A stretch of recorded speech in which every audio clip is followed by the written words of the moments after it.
Hey everybody, what's going on? James Rule, XRP. Saturday afternoon in Texas. It's raining. I got up this morning. I cleaned up a bunch of stuff. I went to the store and picked up some plastic shelving systems for my house to consolidate some things. I feel good. I got a lot of things done. Now I'm going to make you a YouTube video. We're going to have fun. We're going to look at some amazing things that have happened over the last couple days, and we're going to be one and done. I'm a crypto teacher. I'm not a financial advisor. Nothing I talk about in today's video is financial advice. Please do your own research, and let's go and get started. Today's episode is sponsored by iTrustCapital. Invest in cryptocurrency and precious metals in your individual retirement account with iTrustCapital. My retirement portfolio has 10x'd in just a few years with iTrustCapital. Click on the link below. It's free to sign up. There's no monthly fees. Tell them James Rule XRP sent you by. Numbers: Coin Paprika, total market cap 3.3 trillion. Bitcoin is 96,716. Ethereum is $2,768. XRP's hanging around the 260 mark, $2.58. And people are freaking out. But you know what? If you've been in this as long as we have, $2.58 is a blessing, because we were running around 40 to 50 to 60 cents for years because of what the S.E.C. did, stifling this innovation. And we're going to have a good time. Let's go. Now, financial advisors today are going to tell you only put 5% of your entire investment portfolio into crypto. Well, people, not financial advice. 95% of my portfolio is in crypto, and 5% is in maybe a little dirty cash in the bank. So, you know, financial advisors are going to try to entice you to stick with regular stocks and 401ks where they can make their percentages off of you. You will be demanding crypto in your portfolios, or you'll find a new CPA, new financial advisor. Let's go. All right, yesterday, I'm going to play this video from Brian Armstrong. He's the CEO at Coinbase. Coinbase is one of the biggest cryptocurrency exchanges in the world. It says S.E.C. staff has agreed to dismiss their case against pending commission approval. But this isn't the end. It is the beginning. And if there will ever be a time to build, the time is now. Thank you to everyone that stood with us and stood with crypto. Here's a 2.5-minute video. Brian here from Coinbase. Well, today's a really good day because we just heard from the S.E.C. staff that they're planning to withdraw their litigation against Coinbase. Now, this still needs to be approved by the S.E.C. commissioners, but we're hoping that happens next week. And if this goes through, it's a really big deal, not just for us, but for the whole crypto industry, the 50 million Americans who hold crypto, and I think for the rest of the world, because this is an important signal about where things are going. Now, ultimately, we still need to get legislation for crypto passed in America to codify some of these rules and make sure the industry can get built onshore. But if this goes through, it's still a very important legal precedent that rights a wrong that was taking place over the last few years, where the S.E.C. unlawfully, in my view, decided to attack or even try to kill the entire crypto industry by suing lots of different companies, including us, claiming that many of these crypto assets were securities. Now, they did this despite there not being any law indicating that that was the case. They didn't publish any clear rules to the industry. And in our situation, they actually had allowed us to become a public company just a few years prior, where they looked at everything we were doing and our listing standards, and they got comfortable enough to allow us to become a public company. So we should not forget how close we came here to a few bad actors in the government actually going off and trying to kill this industry. I remember in 2023, a lot of people were advising me on this, and they were saying, you know, do not engage in litigation with the S.E.C. It's going to cost you tens of millions of dollars. It's going to put downward pressure on your stock price. It's going to spook public market investors. And, you know, number three, the S.E.C. might fight dirty and like pressure other companies not to work with you, which unfortunately did happen in a couple cases. But I think the thing that ultimately gave me the courage to do it was that, number one, I knew that we were right on the facts and on the law. Number two, if we didn't stand up to this bullying, it might have been the end of the crypto industry in America, because not as many other companies had deep pockets like we did. And ultimately, we had to spend about $50 million defending this case. And number three, we needed to stand up for our customers' rights. They weren't doing anything wrong, and they wanted to use this technology. This is America. I wasn't going to let some activist, regulator come through and try to make up new laws that didn't exist and take away our customers' rights. So I'm really proud of where this case landed. I hope it creates a domino effect in other cases that the rest of the industry is experiencing. And we're never going to stop fighting for crypto and freedom. Thanks, y'all. That is excellent. And yes, Coinbase is a publicly traded company. The ticker is COIN. And yes, a few years ago, the SEC gave them a green light. Yes, you can go public. We know how you're listing and everything. And all of a sudden, Gary Gensler, Elizabeth Warren, and all the other cronies out there started stifling the technology.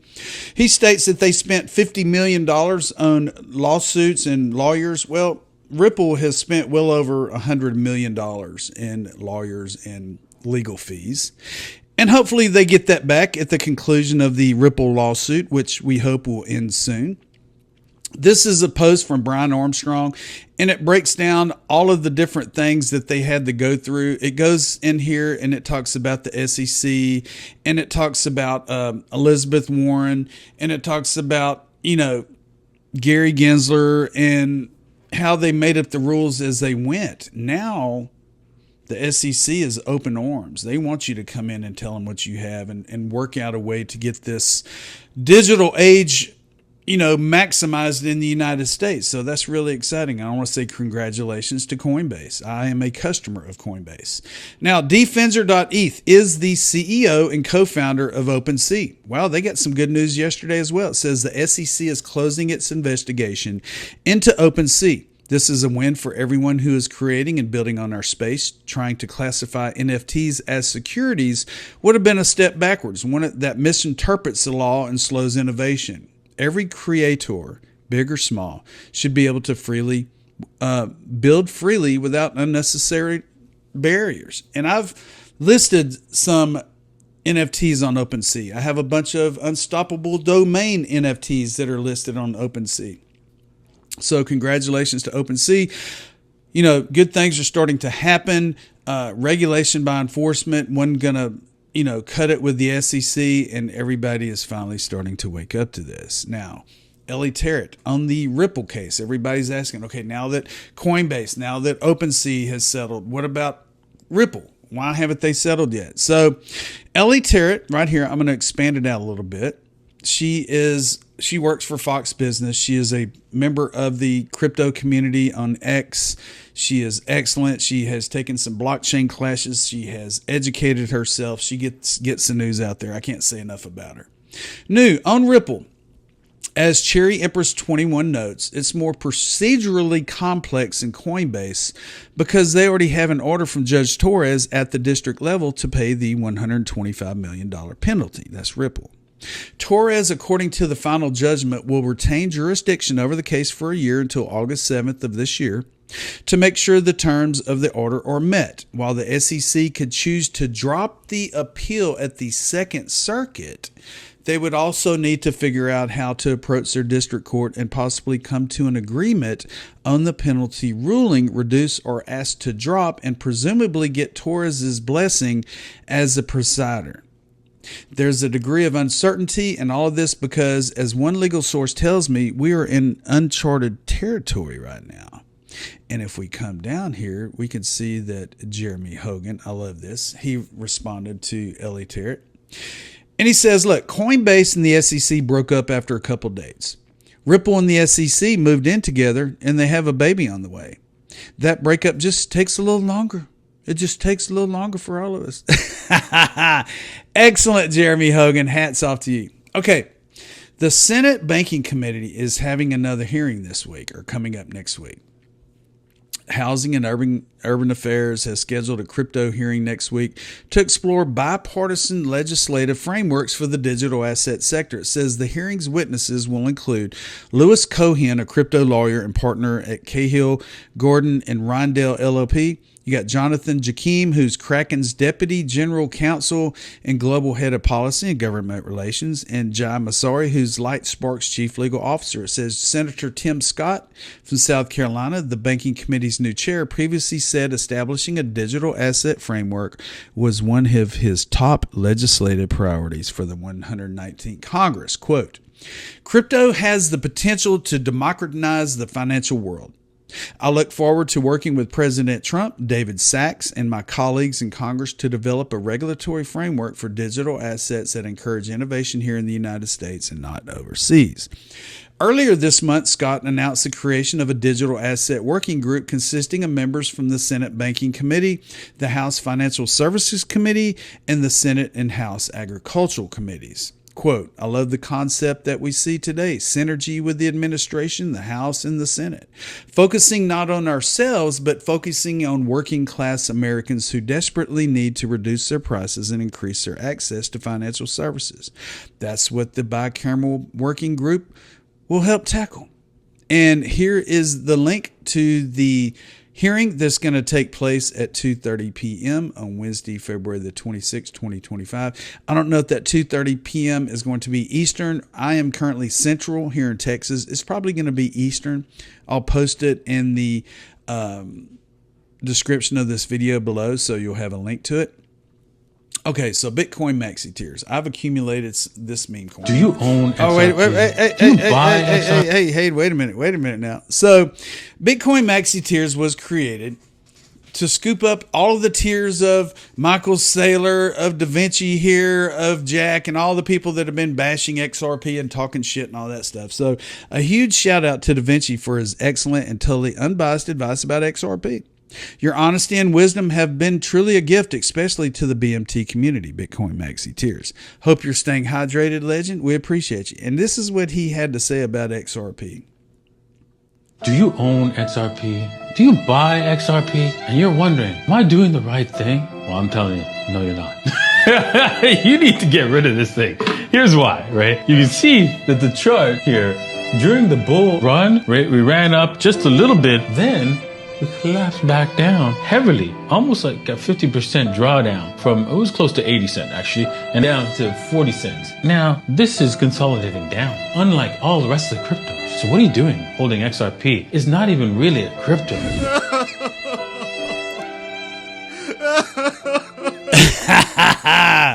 Hats off to Bitcoin Maxi Tears. I'll leave a link to their socials below so you can check them out. They've created a meme token that is getting a lot of talk around town and on social media, and I think it's an awesome project. Now, finally, I'm giving away my age here, and I saw this and I had to repost it today on X. The Breakfast Club, which was an awesome movie back in the 80s, was released 40 years ago this week, people. The story of 5 high school students in detention became one of classic as a teen genre, as well as 1980s Hollywood in general. The tale behind any John Hughes films is pretty bizarre.